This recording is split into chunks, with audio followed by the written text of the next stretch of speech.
Okay. Are you ready? Yeah, let's go. Welcome to the Sports Wrap. It's it's mid-October, a little past mid-October. 71 degrees outside. What a glorious October day. They were talking about the possibility it hitting 80 next week. Holy smokes! I haven't looked that far. I know. I heard we got a little precipitation on the white stuff while we were out in California on our way back Monday morning. That we had a little few flakes in the air. So going from snow Monday morning to 71 on Thursday afternoon. No, it was, and I was groggy all the way till about Tuesday night, but well worth the trip. Before I forget, happy anniversary to my wife, 32 years. Love you, hon. Okay, happy birthday, 80th birthday to my mom from yesterday. God bless her. And tomorrow is your birthday. And tomorrow, me, 55. Holy smokes. We're almost dead. You look good for that age. Happy 4th birthday to grandson August on Tuesday. And happy anniversary to my middle daughter and her husband, 5 years on Saturday. So we've got this group. We've got this group of 5 days in the middle of the month that are quite busy for my part of the family, and so it's a very special time of the year. Not only because October is the greatest month because of all the sports that's going on, but of course, all great people were born in October. The birth sign isn't that Scorpio? Isn't the sign birth sign Scorpio? No, I'm a Libra. A Libra. Oh, Okay. Libra. Anyway. Okay. So there we go. Well, you mentioned something about being groggy and getting home, so I suppose we should let everybody know how the trip went. It was fantastic. Anytime you ever get a chance to go there, don't wait. What do we figure out? 54 years? Go where? Go to the Rose Bowl. Okay. I thought you meant Los Angeles, and I've been kind of saying I don't need to go back to LA. Well, maybe for the Olympics in 4 years, but I'll tell you right now, LA grows on you, but it takes a while to grow. And it's just like, and we were laughing about it, we always worry in the Midwest about this, that, and other thing. The gas prices in LA, $5.29. I'm telling you folks, gas here is cheap, and but it's an amazing place. There's a lot of action. We had a guy that tended bar, and he was there to be an actor, and he was from Minnesota. So there's it goes on just like the Hollywood dream. Yeah, it was interesting. We opened up the blinds in our hotel room, and there's the Hollywood sign. There's the Hollywood sign right there. We were a block off of the Hollywood Boulevard, where all the stars are. The Dolby Theater, where they hold the Oscars every year, and the Chinese Theater, and all kinds of stuff. So it was a heck of a place to be. It really was. We got to go to Warner Brothers for a few hours and see where they make.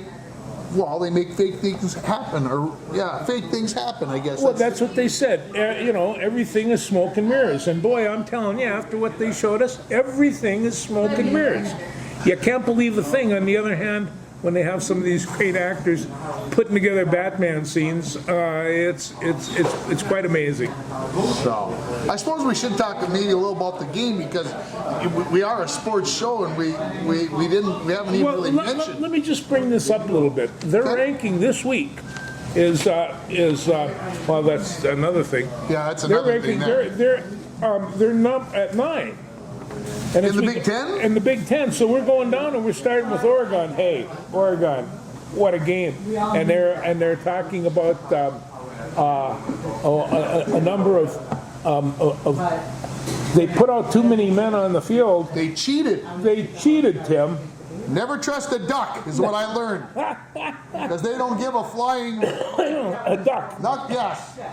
Anyway, those dirty birds. And they showed it. They had, and I mean, they pushed out the 12th guy. And you could see him. And I mean, the 12th guy. What does the 12th guy do? Well, they don't know. I don't know.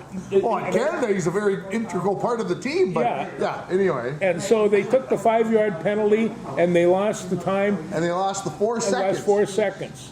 And so they've now they've fine-tuned the rule that an offending team should not be able to get any kind of positive remuneration from by purposely doing a penalty. The way that I read the revamp of the rule is that you can either take the penalty or put the time back on the clock, but you can't have both. You can't have both. And I think that's where it's wrong. why should a team be able to do something wrong and they can only put the time back on the clock like the play never happened? You should always penalize a team more when they're doing something on purpose. Oh, no, like they'll that. penalize them, and you know. So you should get the time and the yardage as far as I'm concerned. That's what I think. I think that's what it will end up being next year. They'll sit down and they'll revisit it after the season. But for right now, I think they felt like they maybe couldn't do that much. You want to end that? And first down. And first down. And first down. And now all of a sudden. An automatic first down. An automatic first down. And it's just like at that point in time. Well, I call it the Bill Belichick way of doing things. You try to find loopholes in the clock system at the end of games, and I can't fault what Oregon did, but yeah, I don't like when people play that way. I don't. Okay. Anyway, so Oregon's ranked number 1, Ohio State number 2, Penn State number 3. I'm not sure I'd go with all that. And you're going to love this. Indiana. Don't. Indiana number 4. This Randy Johnson, he needs his head examined. Iowa. He's going to tell me Indiana is better than Iowa. No way. Well, we're going to find that out. Not even a chance. Well, let's just see what they did last week here. They didn't do nothing. They didn't do anything last week. But they had that home win over Nebraska Saturday, and they're coming back out. So they got high energy coach. This guy has a way. He's like PJ Fleck, you mean? Nobody has that much energy. So anyway, we go Iowa and Illinois, who we meet in 2 weeks, and we have Nebraska, Michigan, and the Minnesota Gophers. Okay, first the 2 buys the season right now coming up this week, and then they go to Maryland, and I think they can beat Maryland. Yep. Remember, we thought Maryland was going to be better than Northwestern, and they got hammered. And so they can do that. If they can squeak by, they got to. And this is a big one. They got to beat Illinois, but they should be able to beat Illinois if they're a very good team, in my mind. Yeah, they got to go to Illinois, right? Though they got to go to Illinois. They have to go to Illinois. So in Illinois beat Purdue 50-49 in overtime. And they were only favored by 22.5 for the Illini. So that just kind of goes back to my whole thing on I don't think Illinois. Well, anyway. Okay. I'll say this. There are 3 teams at the top. Then there's about 10 teams in the middle. And then there's the bottom feeders like UCLA that the Gophers just barely beat. We'll talk more about that in a second. Yeah, and that's true. But UCLA is not that bad. Now, what happened from them to UCLA from last year to this year is they lost an awful lot of players in the portal, and everybody scattered because they were going out of the Big Ten. Chip Kelly left. Yeah, the whole thing. So they're going to adjust to that. And I mean, you and I, we went to the Rose Bowl, we watched them play. We didn't see an overabundance of UCLA fans, and that's because they're close to 30 miles away from campus. And and it's they were right about one thing down at the U when they built that football stadium on campus. The kids come back, and it's just like. Well, I think the other thing is, Huntington Bank, TCF Bank, whichever one you want to call it, holds 48,000. Yeah. Which to me is, if you're a Big Ten school, you shouldn't have a stadium that small. That's just one man's opinion on it.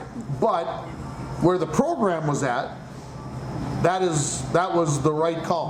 They do have the option to be able to add to the stadium. I think, if I remember correctly, that it was built that way. They probably will, and I have to agree. Somewhere between 50 and 60,000 is what an average Big Ten school should put in there. And the Gophers are no exception. They've got a nice area to get fans from, fan base. It's when it's a nice day, it's a very nice stadium to watch football in. Little nippy in the winter. Yes, I agree. Okay. Indiana's not the 4th best team in the Big Ten. I'm going out there. I don't give a rat's butt that they're 6-0. They could be 12-0 right now. I don't. No. If they're 12-0, then they probably would be at the top. But no, there's no way. No. Listen, if we go back to that game on Saturday, I noticed a couple of really good athletes. It's Mr. Jackson that can catch footballs. My Bosma that can- wife, God love her, she's not a football fan by any stretch of the imagination, but he caught her eye. And she basically said, "What's his name? Because he's really good." Yeah, he's really good. He's really good. Yeah, he's really good. And he's, you know, and I don't know where they're coming up with these receivers, but he pulled a couple down that were really good. Darius Taylor and Marcus Major, for that matter. You've got two strong running backs there, and you know, and I think that UCLA, who had a pretty good defense, they kind of stymied them there the first half. But after that, they started running the ball a little bit better, and as we always said, the Gophers got to run the football to be successful, just like the Vikings. And it's. I'm going to say it this way: the offense was horrible in the first half. Horrible. I mean, for lack of a better term, they were horrible. What impressed me most was Brosmer, Max, the quarterback, in the second half.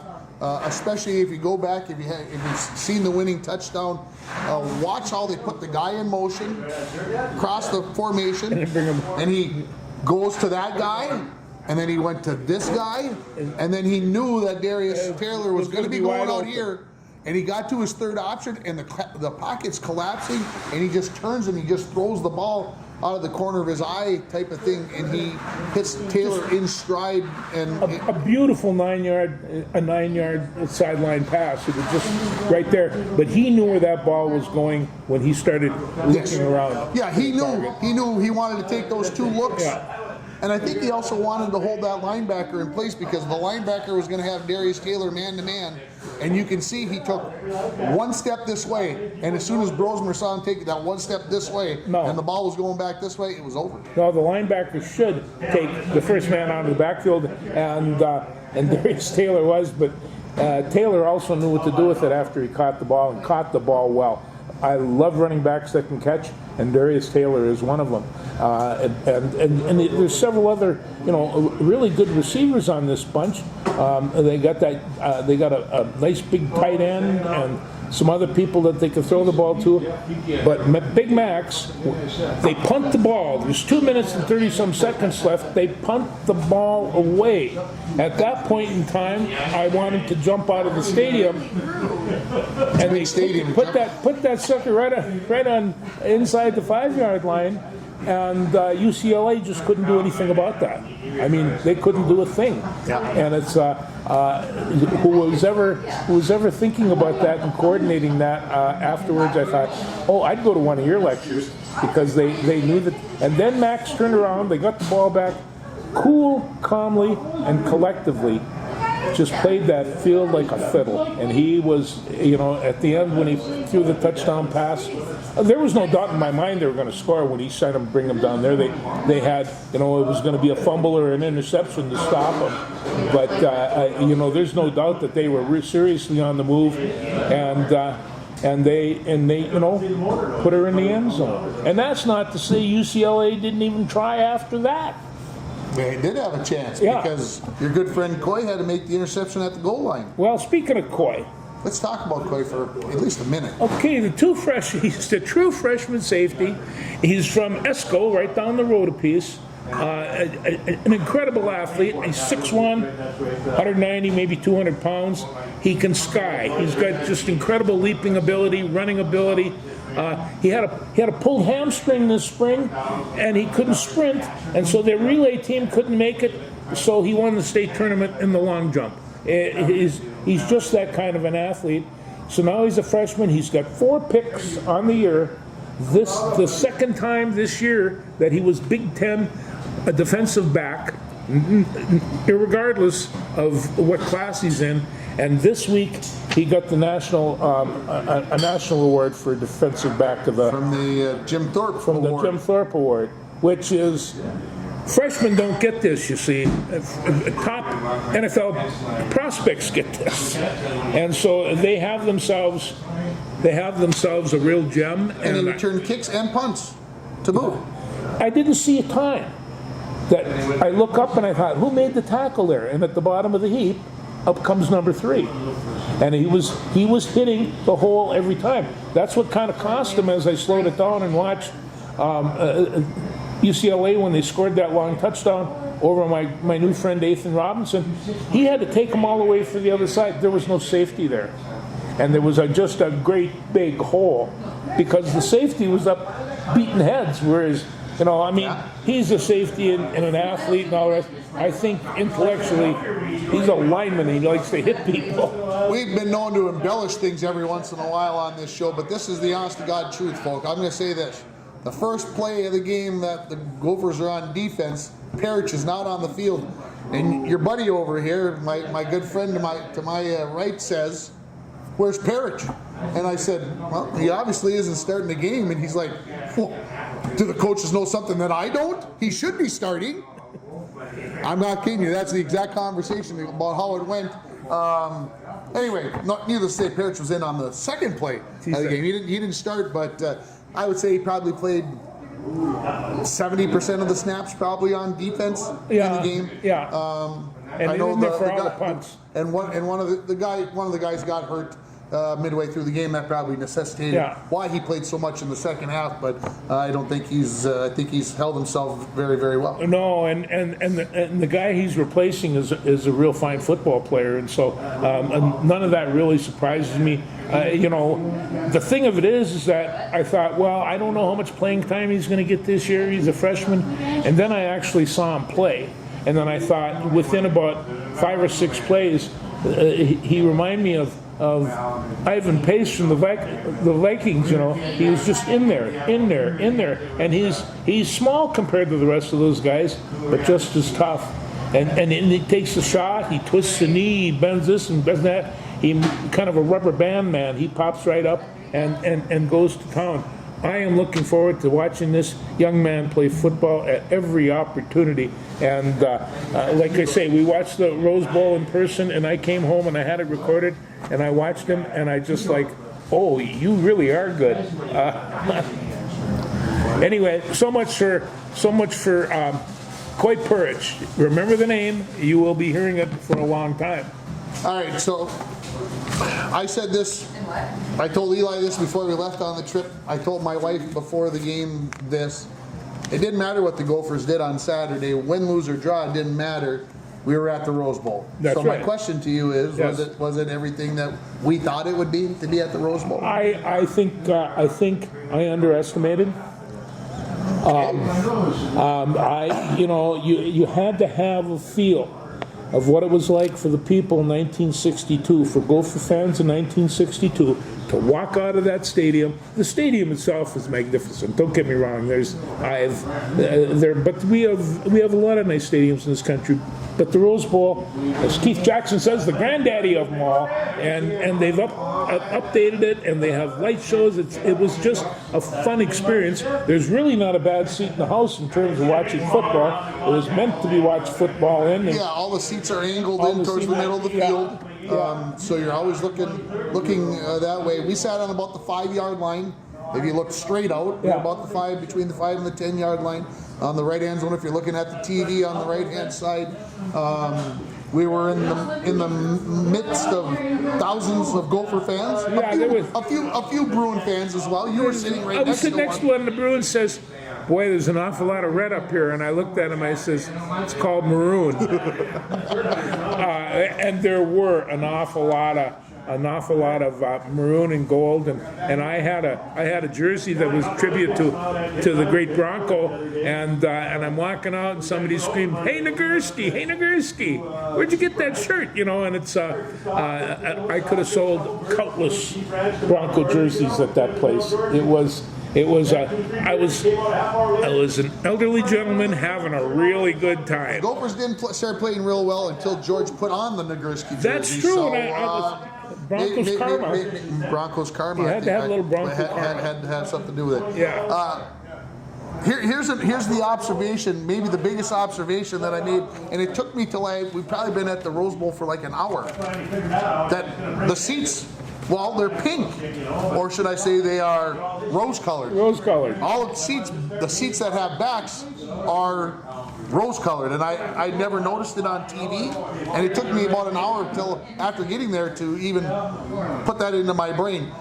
Just so you know, you know, I'm rather big, and even at the new stadiums where they give you a little extra room, things are tight. But the seats are pretty tight at the old Rose Bowl. Yeah, they are. You get pretty chummy with the people sitting next to you. Well, that's why. I mean, That's how you get 100,000 people. I sat behind Lewis Robinson, who's the father of Ethan Robinson, the cornerback, and I got to know him a little bit from upstate New York.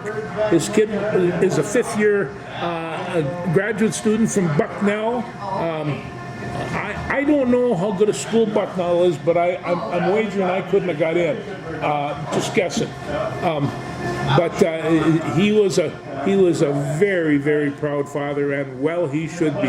His son's a good athlete, tremendous athlete. All right, we were out there for 5 days. Yes. What's the number one thing that you think of with the trip?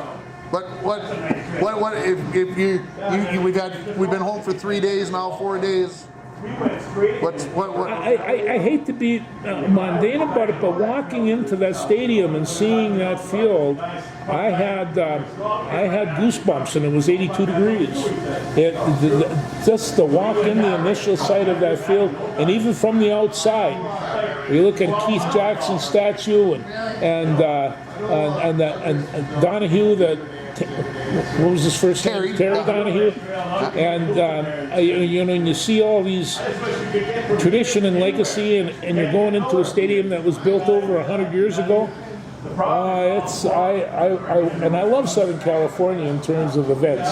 Went by the Hollywood Bowl several times. Felt real bad we couldn't go to see Eric Clapton and Jimmy Vaughn, and we had to settle for Minnesota and UCLA football. But it was a good trade. I agree. That is the number one. Yeah. Getting a picture in front of the Rose Bowl with the three of us. Just to be there. And your lovely wife, she was a lot of fun, and it's just she was enjoying herself, and she used the word that she had a blast, and that it was not what I love my wife. She's a great lady, but she is not a football fan. But of course, the whole thing we weren't there just doing football things. Like I said, we got to go to Warner Brothers, and we went and ate at Mel's Drive-In.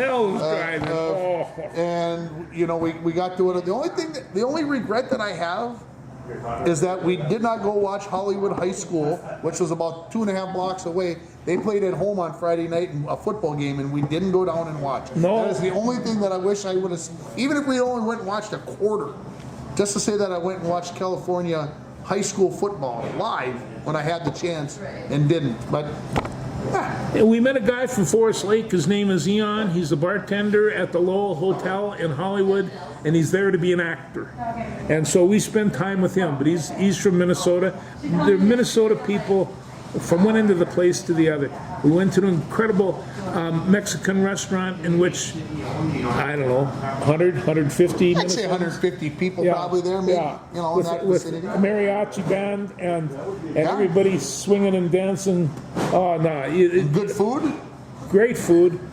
You're just not, you're not going to get an opportunity to have those experiences. And so, I hate to say it, but I've been to Southern California many times, but this one stands out, no doubt. So what else did we learn about college football last week? Anything that sticks out in your head? I mean, we obviously we were pretty focused on Saturday. We didn't get to watch anything else, but there's kind of a big one this week.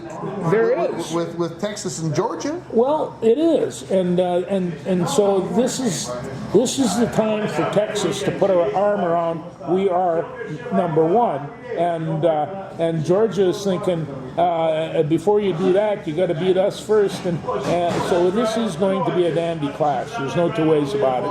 I agree. It's and so I'm looking forward to Saturday, Tim, because this is like all Saturdays. I can start early and end late, and it's this Saturday is go back to my routine, see if I can find one.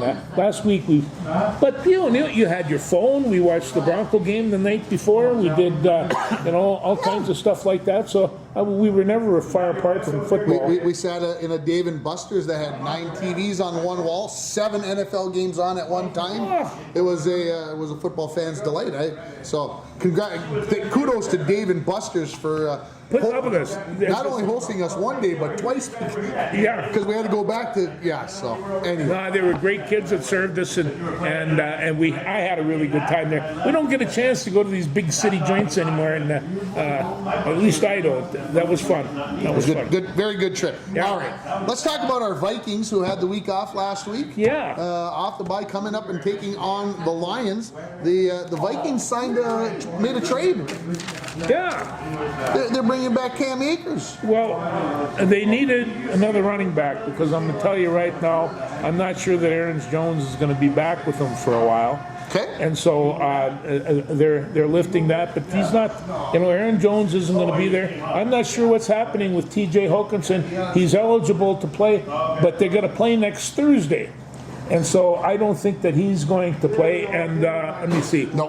Blake Cashman, he's got turf toe, and people think, you stub your toe. Turf toe, it can be a really serious, debilitating disease, and an injury, not a disease. And for a lineman to step off on a turf toe, it's brutally painful. So I'm not sure that he's going to be there. The word I heard this morning was he will not be playing this weekend. No, and there's going to be some other people, but just those people alone, and I'm not quite sure just what they're doing on the offensive guard scene right now.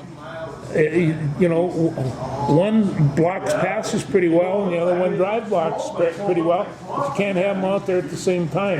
And I think that, as I can see, one of the only weaknesses in that offensive line. It's getting better. If you read the article in the Minneapolis paper today, the feeling from the article was they didn't bring Akers in so much because Jones may or may not be out. They're concerned that Chandler, who only got 19 yards on 14 carries, or 30 yards on 14 carries, or some crazy number like that. They're concerned that Chandler, who Jones was getting big yardage in London before he got hurt, and then all of a sudden Chandler came in and couldn't get the yardage. I think there's a concern there, maybe that they needed a backup because maybe there's something wrong with Ty Chandler that he can't go. I'm going to tell you, when Akers is on, he's as good as running back as any of them. Yeah, he blew his Achilles tendon last year. That's for a concern. But the Vikings did trade a low draft pick to get him in. So that tells me that the Vikings are thinking, okay, we have to continue to keep this going because we've got something positive, and we've got to make sure we get these holes filled. And they're not saying, well, let's just sit back a week and see what happens. No. If they can have him in, and they wanted to get him in for this week of practice so he can use, I'm sure they're using Steiner. I'm sure they're going to be using him quite a bit if they can because, like he said, I know the system. Yeah. It's not like I'm learning a new offense. I know what's happening. So. He worked with your Motor City Kitties. Took care of the Dallas Cowboys last week, 47-9. By saying taking care of, you're being kind.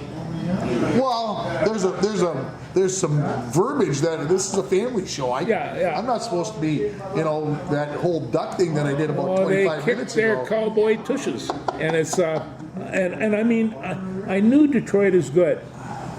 Of all the teams that was in the NFL, Dallas, by the way. Too. What? It was in Dallas. I know it was, and I guess of all the NFL teams, I'm most disappointed in Dallas. I thought that they were really going to come out smoking. I'm surprised Mike McCarthy's still the coach. I told you that. I told you that on Sunday that I didn't think he'd be the coach by the end of the week, but he apparently sweet talked old Jerry Jones, JJ, into sticking around for another week or two. How do you think, and the intensity of Jerry Jones, sit up there in that beautiful press box while his team's out there getting hacked up like a salami? It's just, it's got to be difficult for the man. He's extremely intense. Not good. So that begs the question: what kind of game are we going to get on Sunday between our Vikings and those Motor City Kitties? It's going to be a clubhouse. I mean, they're going to be banging on each other. Our defensive line's really going to have to play well. We have to get some edge rushing on there, and I'm not quite sure the condition of our edge rushers. But we really have to jam them up. I think that they're hiding. I guess they're hiding Ivan Pace a little bit, and because they got. Van Gritty, Van Hinkle. Oh, I don't know where they found him, but back there he's a intercepting pick six machine. I'll tell you what, the quarterback's very annoying, and you see him, and he's got a pretty good rush too. So he went to Wisconsin. Did I tell you that? You did tell me that. I'm sorry about that, but. But I think he's just fine, and I think he just got some accolades for how he's been playing too from his last game. Okay. So what else? What about the Jets getting Devontae Adams from the Raiders? Is this going to be the tonic that cures Aaron Rodgers' ills? Because apparently a new coach didn't do it. No, a new coach isn't going to do it. Didn't make him a better thrower. And I don't want to kind of bring this up, but the only thing that's going to take care of that quarterback situation is they'll wait another year, and then they'll have to find Mr. Rodgers. I mean, he's, what's he, 42? 42. And the banging, you see the banging he's taking in there? And that's not his fault. That's poor. So instead of going out and getting Devontae Adams, they should have went out and got an offensive lineman? Is that what you're telling? Is that what you're saying? Because that's what I feel like you're saying. And a brand new quarterback too. But we'll have to see what comes out of the draft, and there'll be a scattering about I mean, if I were them, I'd offer half of New York and get Lamar Jackson. But he's not indestructible either. You just can't catch him. Okay. So what else you got, Davey? Last night. Oh yeah, I know what you were talking about. It was so good. The Lynx were so close. And then this lady threw up a prayer from across the street and beat him with 1 second left. And it's just Sabrina, you dirty. Oh. You don't want to know what I called her last night. Oh, no. It's a family show. I can't say that. No, I'm sure the moan, I had the window open in the solarium. I'm sure the neighborhood heard the moan. And it's just like I've been talking about the Lynx all year long in terms of they're going to go as far as their defense. It's just that you don't have to have, how defensive do you have to be at 28 or 30 feet? And there was nothing there but net in the bottom of the floor. It's a nice shot. A beautiful shot. Exactly what the Lynx did to New York in Game 1. I thought about that. Is what New York did, big lead, and it dissipated over a course of time. And so Game 4 will be tomorrow night. Yeah. Largest crowd ever, 19,500 for the Lynx last night, and they couldn't pull the deal. Next year for the WNBA, they're going to have 16 teams. I think the year after they'll have 13 next year, or 14 next year, and 16 the year after. Including one in Toronto that's not going to be attached to an NBA club at all. They have their own organization down there, so they're not going to be, and everything else now is WNBA. And I'm going to tell you, I say this to all NBA fans, commissioners, players, all the rest, it's going to change. When you put 17,000 people in the Target Center to watch the women play, enthusiastic fans, this isn't going to go anywhere. This women's league is right there now. What I look forward to, and I think the WNBA maybe waited a hair too long on expanding, is New York has got like 4 superstars on their team. Yeah, they do. Las Vegas has got like 4 superstars on their team. Now, the Lynx probably only have 2. And I'm trying to be honest about this. Some of these teams, obviously, and that's why they're expanding, is my goodness, they've got these Laker Celtic-like teams where they got 5 Hall of Famers on the starting lineup. Yeah. I mean, seriously, that's where it's gotten down to. So I look forward to seeing what happens when we take the talent pool and spread it out a little bit with these new teams, and you don't have necessarily these monster teams. Their first season, they played 30 games and had a best of 3 playoff, a best of 3 championship.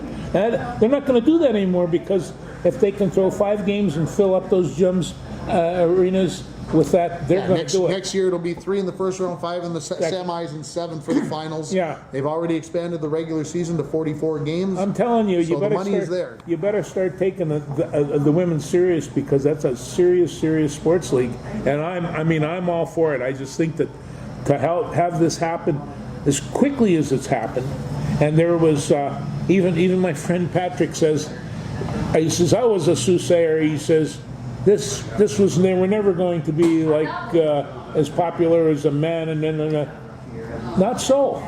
And so, yeah, I don't think right now, it's still going to take some time to work your way in, but it has done that, obviously.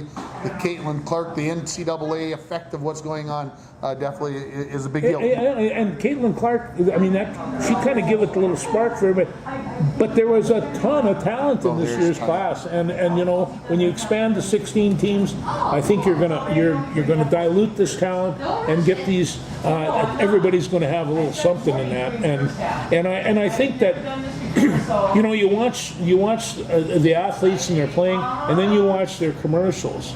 They're fashion models.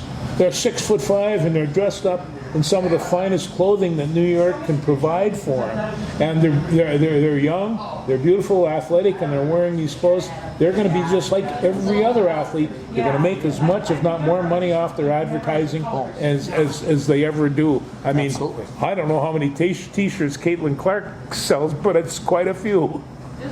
So I'm very excited for this, and I'm going to watch on Friday and scream and shout and do it again. Yeah, so my question is, do the Lynx, what do you give them, 50-50 to make it to a championship, or are we less than that? What's your gut telling you? My gut's telling me they got a 30% chance of making it into game 5. Wow. So they're going to have to play there, and the only thing that's saving them there is they're playing in Minneapolis.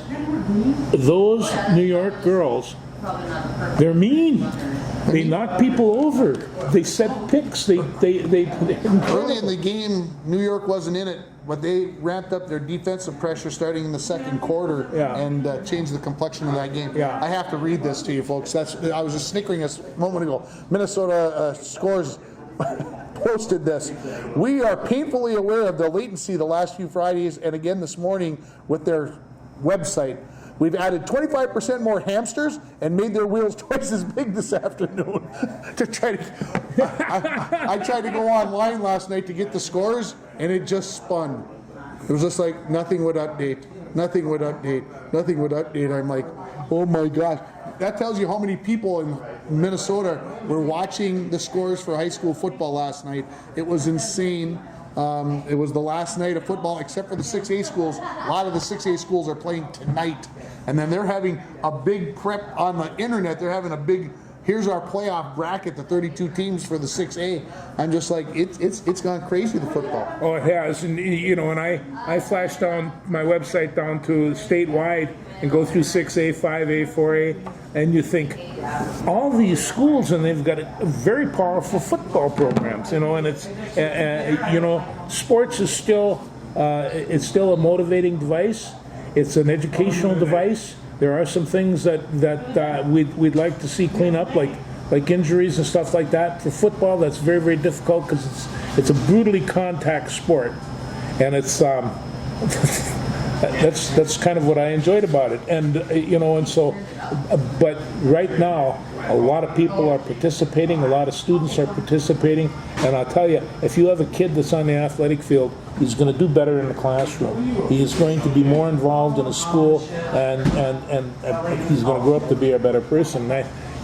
When you see Coy Purich, I don't know what kind of kid he is. I heard he's really exceptional, and I suspect he's going to grow up to be a very good man, and that's all you need. That's all you get. Broncos lost football. As long as we're talking about high school football, we'll squeeze this in now. Lost for their third consecutive game last night to Rush City, who is a very good team. 56-31 the final. The Broncos play Crosby on Tuesday evening at 6 o'clock at the Stuart Nordquist Field at Sports Stadium in the first round of the playoffs. They'll get Crosby, who they only beat 38-33. No, Crosby was cooking at the end of that game. So it'll be an interesting one, and well, there's a little twist that I'm not going to share with you yet because I don't want to get. It's kind of. There's breaking news in the Bronco football program, and I need to hide it. I'll tell George after we turn the camera off, but you're going to have to wait because Anyway. Yeah, give me a call. I'll let you know. By the time you see this, then everybody will already know what's happening. So, how about the Minnesota Wild? A couple of wins, a couple of losses. Couple of losses, and goalie scored a goal. And Gus Bus scores. And you first to see it, and I caught it in the paper, and I thought, wow, this has got to be around. So I tracked it down. Sure enough, there it was, and I just thought, this is what they say. This has happened 15 times. Okay. In the league, so it doesn't happen that often. And first time it's ever happened for the Wild, but the goalie got a shot and give her a fling and right in the back of the onion sack. The back of the onion sack, exactly. So hey, and there were enough people that were happy about this. I think it kind of forced a little power in the karma.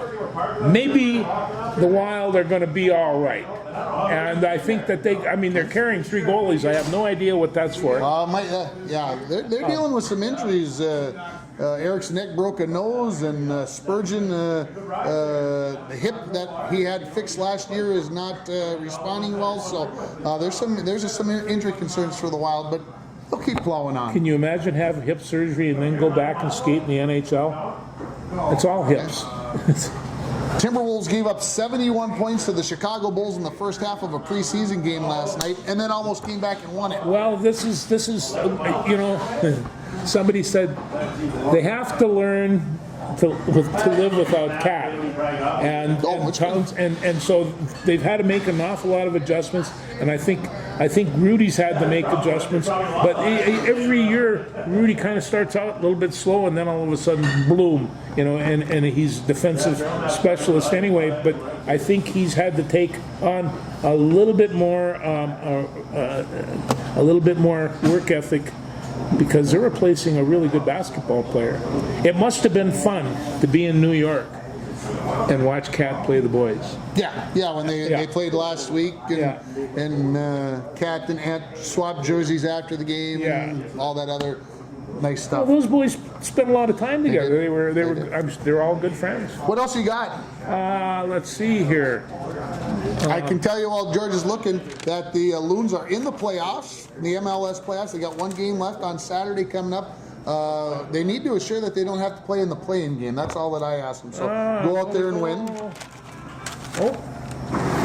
Let's see here. That sounded like my phone, but it wasn't. Hey, Kevin. No, Lynx Gophers. The Gophers have a new quarterback recruit for next year. His name is Jackson Collick. Okay. And he has been recruited for every major team around, and he is a quarterback. And they say he is a runner and a passer, and he does. He's your kind of quarterback, then. He is my kind of quarterback.